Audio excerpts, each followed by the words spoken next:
साथियों नमस्कार, मैं हरिश्चंद्र बर्णवाल इस वीडियो में आप सभी का स्वागत करता हूं।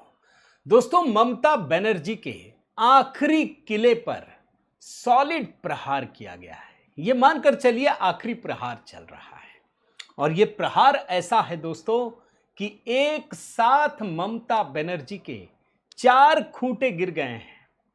सन्नाटा छाया हुआ है। ममता बनर्जी चीख रही हैं, बल्कि बदल दीजिए, ममता बनर्जी बिलख रही हैं, कह रही हैं कि जिनको छोड़कर जाना है छोड़कर चले जाओ, 21 तारीख तक चले जाओ। भैया कितना दर्द देते हैं ये सारे लोग। लेकिन आज की कहानी में दोस्तों ये भी दिखाने जा रहा हूं कि इधर अमित शाह ने पश्चिम बंगाल में डेरा जमाया और उधर पश्चिम बंगाल के भीतर कैसी कैसी घटनाएं दिख रही हैं। ये सारी कहानी आज के वीडियो में डिकोड करने जा रहा हूं। एक बात मैं कह सकता हूं दोस्तों, कि इतना सब कुछ होने के बाद भी ममता बनर्जी का जो गुरूर है वो कम नहीं हुआ है। वो शायद इस बात को पचा नहीं पा रही है कि अब वो मुख्यमंत्री नहीं है। जनता ने रिजेक्ट कर दिया है, वो विश्वास करने को तैयार ही नहीं है और इसीलिए एक एक करके इस तरह की घटनाएं हो रही हैं। दोस्तों, मेरा निवेदन है आप जरूर एक कमेंट कीजिएगा, अपनी राय दीजिएगा, दोस्तों लाइक कीजिएगा। आप सभी को जय सियाराम इसी अभिवादन के साथ शुरू कीजिएगा। दोस्तों आइए सबसे पहले मैं अमित शाह की कहानी दिखा देता हूं और उसके बाद जो 4 खूंटे गिरे, 4 किले ढह गए, ध्वस्त हो गए, उसकी भी कहानी आपको एक एक करके दिखाता हूं। दोस्तों आप जानते हैं अमित शाह जी पश्चिम बंगाल के 3 दिवसीय दौरे पर हैं। कल से उनका दौरा शुरू हुआ है और कल जाकर इनका खत्म होगा। क्या है इस दौरे में यह भी आप समझ लीजिए। सीमा सुरक्षा, नए आपराधिक कानून की समीक्षा, कानून व्यवस्था, जन्म मृत्यु पंजीकरण प्रणाली और तमाम विकास परियोजनाएं। यानी सिर्फ सरकारी कार्यक्रम तक सीमित नहीं है। और इसीलिए आप देखिए कल जब इनके दौरे की शुरुआत हुई तो सिलीगुड़ी सेक्टर स्थित जुमागाछ बॉर्डर आउटपोस्ट से कर रहे हैं। यहां बीएसएफ के जवानों से खुद मिलेंगे। दोस्तों बहुत सारे लोगों को ना समझ में नहीं आता ये सरकार करती क्या है। अब आपको मैं एक एग्जांपल देता हूं, समझ में आ जाएगा। भाई अमित शाह जी ने एक घोषणा की थी ना कि 31 मार्च तक हम नक्सलियों को साफ कर देंगे, खत्म कर देंगे। किसी को यकीन नहीं हुआ। अरे कांग्रेसी और विपक्षी पार्टी छोड़िए, जो इनकी पार्टी के भी लोग हैं ना, उनको भी यकीन नहीं हुआ। अब तो समझ में आ रहा है ना कि जो अमित शाह ने किया, कहा, वो कर दिखाया। अब वो स्मार्ट बॉर्डर की बात कह रहे हैं। इसीलिए ये दौरा सिर्फ एक राज्य के रूप में नहीं है बंगाल का दौरा, याद रखिए, बल्कि राष्ट्रीय सुरक्षा के नजरिए से भी बहुत ही महत्वपूर्ण है। जैसे मैंने अभी आपको बताया दोस्तों, सीमा सुरक्षा, नए कानून का प्रभावी क्रियान्वयन, कानून व्यवस्था, डिजिटल प्रशासन, सहकारिता आधारित विकास, संवेदनशील क्षेत्रों में इंफ्रास्ट्रक्चर निर्माण, इन सारी चीजों पर चर्चा हो रही है। और जब मैं ये बात आपको कह रहा हूं ना, तो याद रखिएगा, अभी शुभेंदु अधिकारी सरकार को आए कितना समय हुआ भाई। 4 मई को बीजेपी की सरकार आई है और शपथ आप जानते हैं कि 5-6 दिनों के बाद शपथ ली गई और उतने ही दिनों में दोस्तों आप जानते हैं कितनी जमीन सौंप दी है शुभेंदु अधिकारी की सरकार ने। 1024 एकड़ जमीन 9 जिलों में। ममता बनर्जी तो 1-1 इंच जमीन के लिए तरसा देती थी। पैसा केंद्र सरकार दे रही है, ये अधिग्रहण भी कर चुकी है, लेकिन केंद्र सरकार को देने को तैयार नहीं थी। क्यों? क्योंकि इनका जो वोटर है ना, जो बांग्लादेशी वोटर है, वो घुस जाता आसानी से। अब ममता बनर्जी को मजा आता, उनको लगता है जितना बांग्लादेशी घुसेंगे, घुसो घुसो, बस हमको वोट देना। देश की राष्ट्रीय सुरक्षा से बेहद खिलवाड़। और देखिए मैं आपको बताता हूं, ये जो 9 जिलों में 1024 एकड़ जमीन दी गई है दोस्तों, उसमें सबसे बड़ा हिस्सा मुर्शिदाबाद का है। 337 एकड़ जमीन है ये, 337 एकड़ जमीन। तो ये अमित शाह की कहानी है दोस्तों। अब मैं आपको जरा एक एक करके उन किलों की बात बताता हूं कि कैसे ममता बनर्जी के किले ढह रहे हैं, खूंटे ध्वस्त हो रहे हैं। पहला खूंटा तो ये तुष्टीकरण वाला ही है। क्या कहानी है, जरा इस बात को देख लीजिए। कोलकाता में एयरपोर्ट के अंदर मौजूद बांकरा मस्जिद को लेकर क्या है विवाद? पूर्व मंत्री ने किया नमाज का ऐलान। मैं आपको दिखा चुका हूं दोस्तों कि कोलकाता एयरपोर्ट के भीतर एक मस्जिद है जिसका नाम है बांकरा मस्जिद। रोक लगा दी गई है। भाई अभी रुके ये लोग कुछ महीने तक, उसके बाद परमानेंटली बंद कर दिया, कोई नमाज नहीं होगी। भाई एयरपोर्ट के भीतर है, सुरक्षा के साथ खिलवाड़ होता, हम आपको दे नहीं सकते। टीएमसी के पूर्व मंत्री हैं सिद्दीकुल्ला चौधरी, ये भड़काने लगे, बोले हम नमाज वहीं करेंगे, एयरपोर्ट के अंदर घुस जाएंगे। भाई हम और आप घुस सकते हैं क्या? अगर आपके पास जेन्युइन टिकट ना हो, आप जा सकते हैं? नहीं जा सकते। ये बोल रहे हैं हम चले जाएंगे, वहीं पर नमाज पढ़ेंगे। सिद्दीकुल्ला चौधरी क्या कहते हैं? हम शांतिपूर्ण तरीके से नमाज अदा करेंगे, ऐसी बात जो आज तक कभी नहीं हुई, 136 सालों में भी नहीं। आप उसकी बात क्यों कर रहे हैं? बंगाल में 4 करोड़ मुसलमान हैं, बड़े ध्यान से सुनिएगा।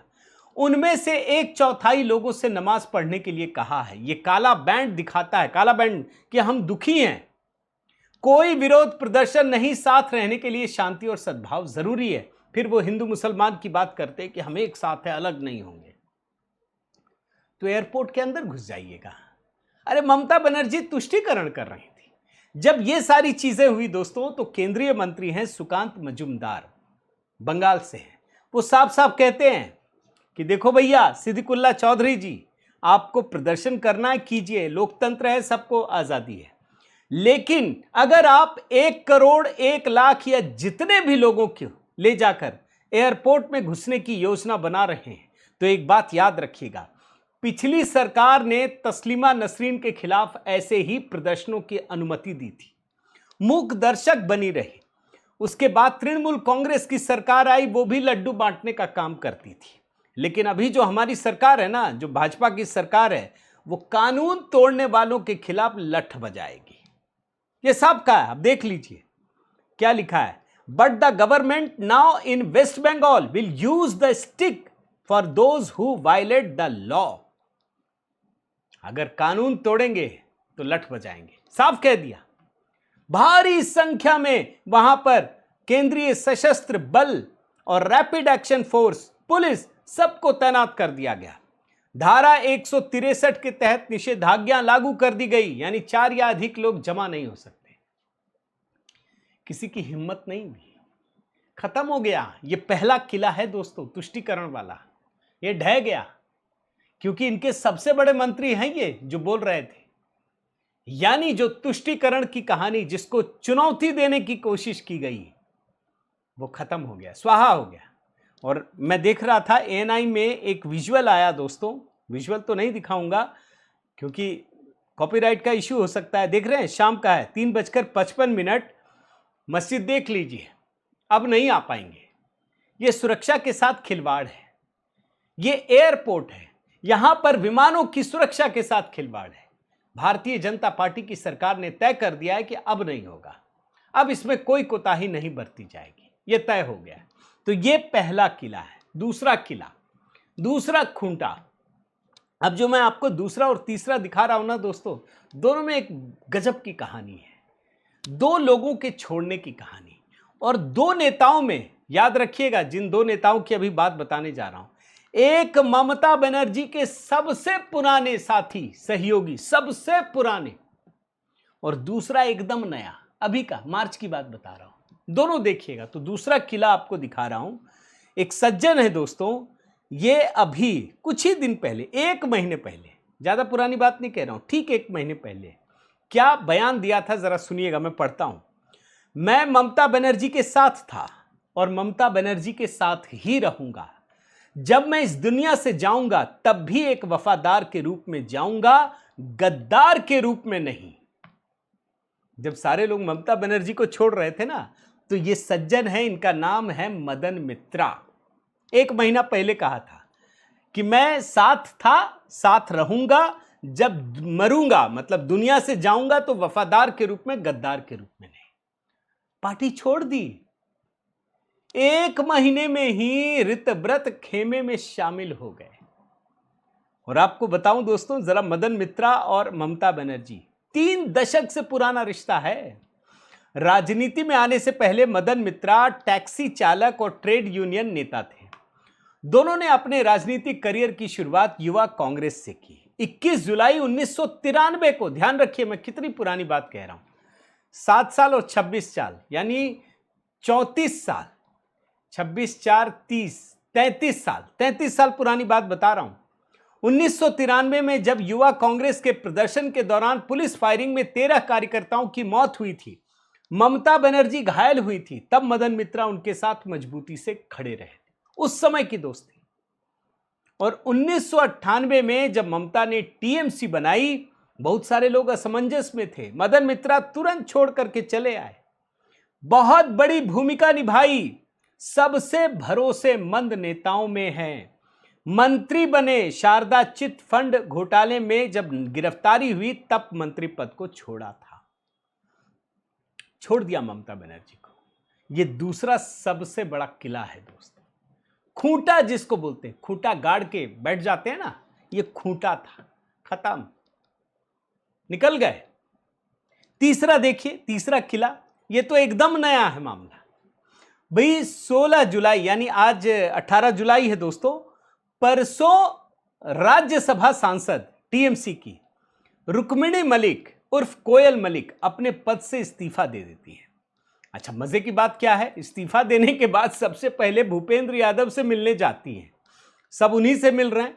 कोयल मलिक का दोस्तों इस्तीफा ऐसे समय में आया जब उससे ठीक पहले मदन मित्रा ने इस्तीफा दिया, ऋतव्रत बनर्जी के गुट में शामिल हो गए, और ये चौथी राज्यसभा सांसद हैं, 3 ने पहले ही इस्तीफा दे दिया। शुभेंदु शेखर रॉय, प्रकाश चिक बड़ाइक, सुष्मिता देव, तीनों चुनाव भी जीत गई। ये चौथा मामला है। 4 राज्यसभा के सांसद हो गए।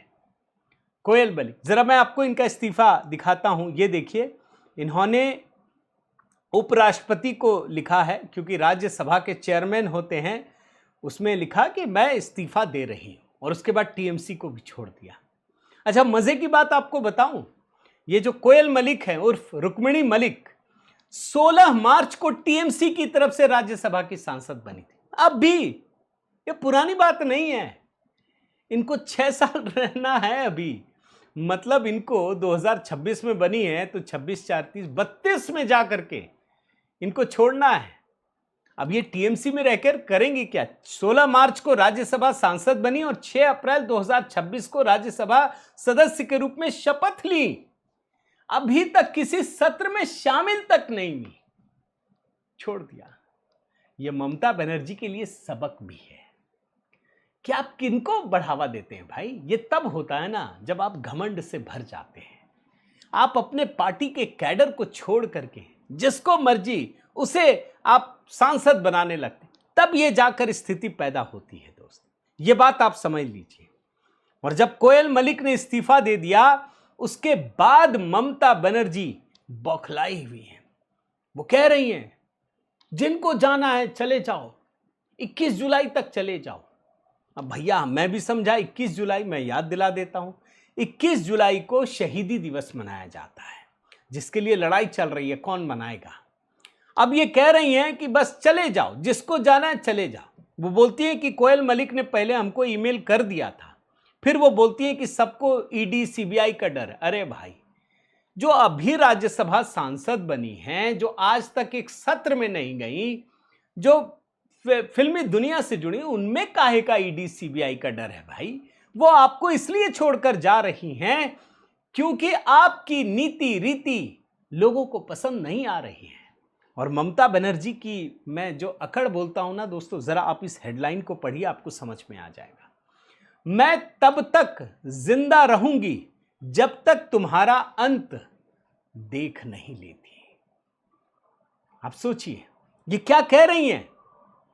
ये ममता बनर्जी किसका अंत देखना चाहती है। दरअसल ये जो स्वभाव है ना दोस्तों, वो सामान्य स्वभाव नहीं है, ये लोकतांत्रिक स्वभाव बिल्कुल नहीं है। इस बात को आप समझ जाइए।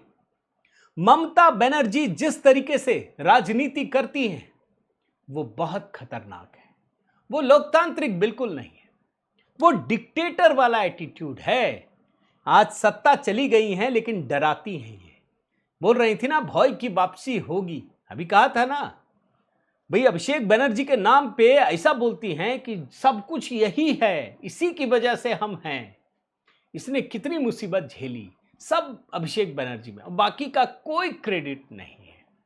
ममता बनर्जी दोस्तों अपने विरोधियों पर निशाना साधते हुए कह रही हैं कि वो जब तब तक जिंदा रहेंगी जब तक उनका अंत नहीं देख लेंगी।